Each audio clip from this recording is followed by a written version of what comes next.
Hello guys, আজকে অনেকদিন পর একটা নিজের ভয়েসে ব্লগ ছাড়ছি।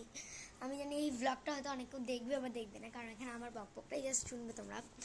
তো আমরা কিন্তু খুব শীঘ্রই এক জায়গায় ঘুরতে যাচ্ছি, তো খুবই খুবই মজা হবে। আর আমাদের পুরো টিমটা আছে, যে আমাদের ঘুরতে যাওয়ার টিম, মজাদার টিম, দিদাবাড়ির টিম, মানে কি বলবো, ওই টিমটা যেখানেই থাকে সেখানেই একটা মজা একটা জমে ওঠে। ওই টিমটা আমাদের সঙ্গে আছে এবারও। হয়তো ওই টিমের কিছু কিছু মেম্বার আমাদের সঙ্গে এবার যাবে না, কিন্তু অনেক অন্য মেম্বাররা আবার জয়েন হচ্ছে। আমি আমি কোথায় যাচ্ছি সেটা তোমাদের সঙ্গে বলবো না, কারণ তোমরা ব্লগ কন্টিনিউ করতে করতে একটা দেখতেই পাবে, আবার একটা প্যাকিংয়ের ভিডিও আসবে, কত কিছু। তোমাদেরকে একটু এক্সকিউজ দিয়ে আমি বলে দিচ্ছি, আমরা পশ্চিমবঙ্গের একটা আলাদা প্রান্তে যাচ্ছি। আমি পশ্চিমবঙ্গের মধ্যেই যাব, আর সেখানে ঠান্ডা আছে খুব, স্নোফলও হয় মাঝে মধ্যে, ব্যাস এতটুকুই। এবার তোমরা গেস করে নাও।